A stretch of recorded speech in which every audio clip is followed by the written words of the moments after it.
So hi friends and welcome back. I hope you all are fine and healthy. In previous video we had discussed about the general heat conduction equation in cylindrical coordinates. In today's video we will discuss about the heat conduction through plane wall and we will also see the thermal resistance in case of plane wall. I hope you will enjoy this lecture and please watch this lecture till the end. If you have any doubts then please ask me in the comment section. Also follow me on the Instagram. I will provide the link in the description corner. Okay. So now without any further delay, let's get started. So we will see heat conduction through plane wall. Now as we have three different types of coordinate system. So they are Cartesian coordinate system, cylindrical coordinate system and spherical coordinate system. So corresponding to these three different coordinate system, we will have three different types of walls. So the wall which is corresponding to the Cartesian coordinates will be plane wall or rectangular wall. The wall which is corresponding to the cylindrical coordinates will be cylindrical wall. And the wall which is corresponding to the spherical coordinates will be spherical wall. So we have three different types of wall, that is plane wall, cylindrical wall and spherical wall. So in today's video we will see the heat conduction through plane wall. Now to find the heat conduction through plane wall we can use two different methods. That is, first we can use the general heat conduction equation in Cartesian form or we can use directly the Fourier's law. So first we will see according to the general heat conduction equation in Cartesian form. So according to general heat conduction equation, so here the wall is plane. So we will take general heat conduction equation in Cartesian form.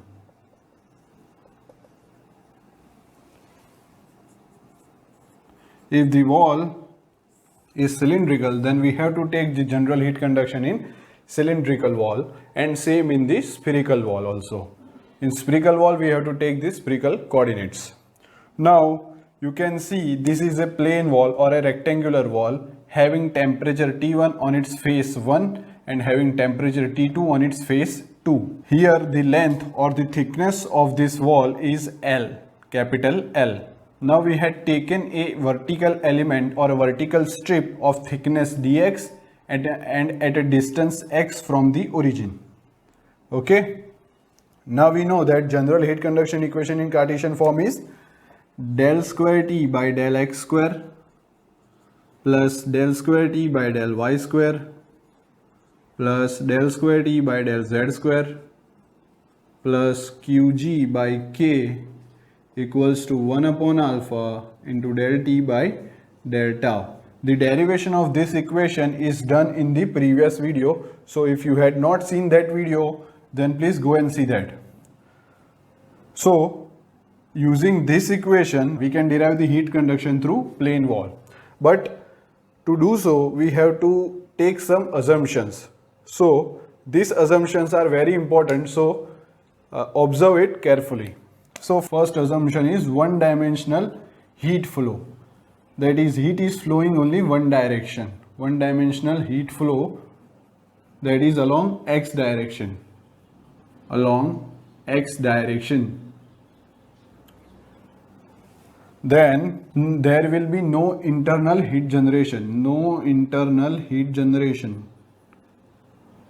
No internal heat generation.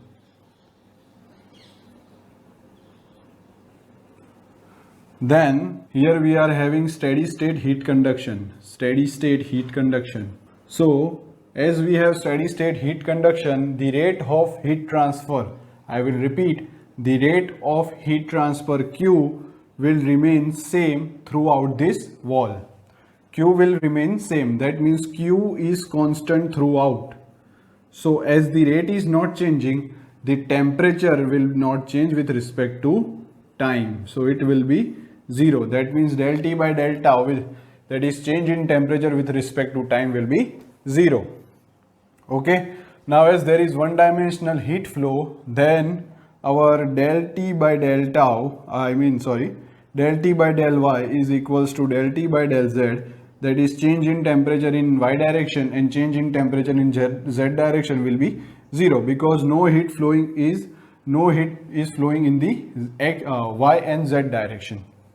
Okay, and the last assumption is that K is constant. K is constant because the material of this wall is homogeneous and isotropic. This general heat conduction equation is of the homogeneous material and isotropic material. So our K in this question, in this particular derivation, is assumed to be constant. Okay, so this much assumptions are important, so note it down. So as you can see, there is only one dimensional heat flow, that is heat is flowing only in x direction. So this term, this del T by del Y and del T by del Z will be 0. Then there will be no internal heat generation. So Qg by K will be 0. Then del T by del tau is 0 because steady state heat conduction is there, so it will be 0. Okay, so we are getting that is del square T by del x square is equals to 0. So as you can see from this equation, we are getting only del square T by del x square is equals to 0. As we are having only one variable, so we can write a complete derivative d. So d square T by dx square is equals to 0. Now if we integrate the above equation with respect to x, integrating the above equation with respect to x, we will get dt by dx is equals to c1. Let c1 be arbitrary constant or constant of integration. So dt is equals to c1 into dx. So again integrating, here you have to write integrating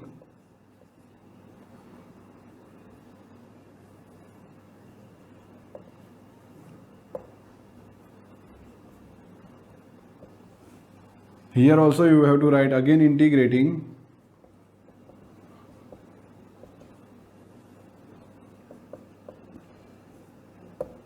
with respect to x. So we will get integration dt is equals to integration of c1 dx. Okay, so we are getting t is equals to c1x plus c2. Okay, so let mark this as equation number 1. So t is equals to c1x plus c2. c1 and c2 are the arbitrary constant, and the value of c1 and c2 can be found by boundary conditions. So we will see that what are the boundary conditions. So as you can see this figure, this is the phase 1 and this is the phase 2. So first I will write at x is equals to 0. That means x is equals to 0 is the phase 1. So phase 1 will have temperature T1. So T is equals to T1. So I will put this condition in this equation number 1. So T is equals to T1, which is equals to x is 0. So C1 into 0. So this will be 0 plus C2. So we are getting the value of C2 as T1. Now the second boundary condition will be at x is equals to capital L. So when x is equals to capital L, which will be phase 2, the temperature as phase 2 will be T2. So temperature T is equals to T2. Now from this equation 1 we can write T2 is equals to C1 into x is L. So L and C2 we had find that T1, so plus T1. Okay, so from this equation we can find C1 is equals to T2 minus T1 divided by L. So we are getting the value of C1 and C2.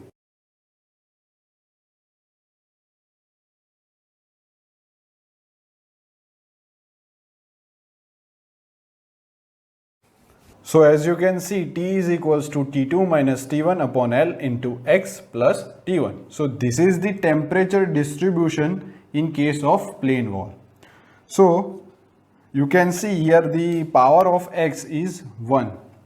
So the temperature distribution in case of plane wall will be linear. So this is the important point, that temperature distribution in case of plane wall will be linear. Why linear? Because the value of the power of x is 1. So remember that the temperature distribution in case of plane wall will be linear. So now we will write according to Fourier's law. According to Fourier's law, if you had not seen the video of Fourier's law, so go and see the video of the Fourier's law in the playlist of heat transfer in my channel. Okay. So what is the Fourier's law? That is heat transfer at Q is equals to minus Ka dt by dx. Okay. K is the thermal conductivity, A is the area perpendicular to the heat flow, and dt by dx is the temperature gradient, and Q is the heat transfer rate. So Q is equals to minus K A d by dx. What is T? T is this. So I will write T2 minus T1 divided by L into x plus T1. Okay. So this Q is equals to minus Ka. What will be the derivative of T2 minus T1 divided by L into x? It will be T2 minus T1 divided by L. T2 minus T1 divided by L. This T1 is constant, so it will be 0. So you can see this is minus Ka T2 minus T1. So this minus sign I will bring inside.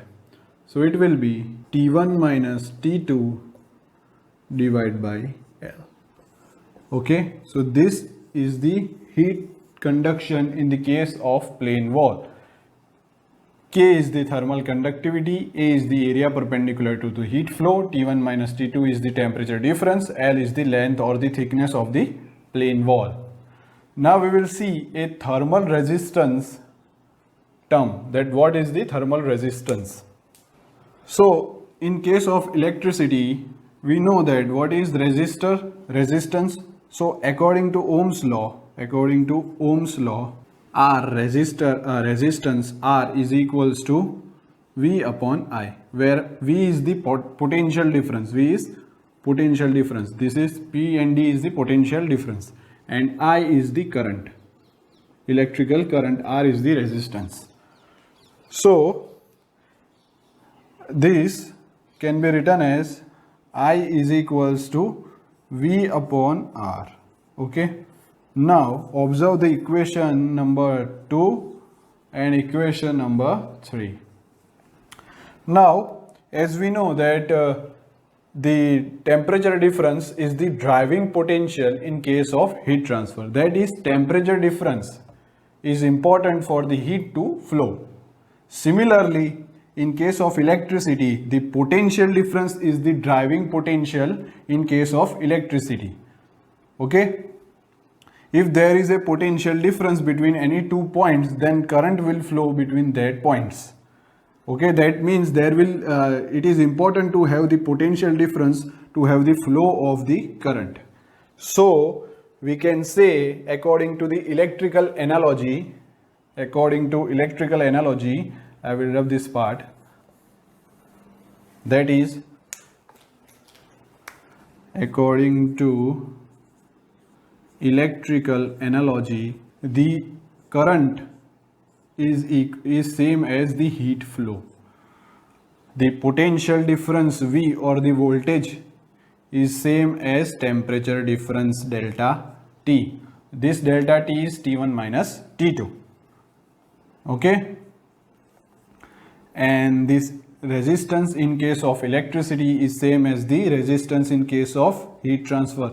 So this resistance in case of heat transfer can be known as thermal resistance. So now we are finding the formula for the thermal resistance in case of plane wall. Okay. So this Q is equals to T1 minus T2. T1 minus T2 is what? Is temperature difference. And temperature difference is corresponding to what? Voltage difference. So we are getting the same equation. Observe it. Divide by this L by Ka.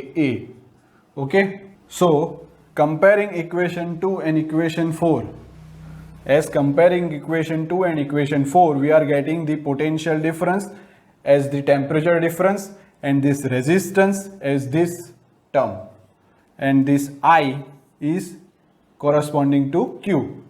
So we are getting the formula of thermal resistance by electrical analogy, that thermal resistance is L by Ka, because this is delta T and this term L by Ka will be RTH. So we are getting a beautiful formula, that is RTH is equals to L by Ka, is L by Ka. Okay, so this is the thermal resistance of the plane valve. Now comparing this equation, we are getting which type of equation? That Q is equals to delta T divided by RTH. Okay, so we are getting a form. If we compare this by electrical analogy, then we are getting this delta T divided by RTH, as R is corresponding to the thermal resistance. So Q is equals to delta T by RTH. So that's all. I hope you had enjoyed this lecture. If you have any doubts, then please ask me in the comment section. Please subscribe to my channel for more educational videos, like and share. In next video, we will solve the sums related to this topic, and we will see the second method, how to know the general heat conduction by directly by Fourier's law. Okay, so till then, have a good day and bye.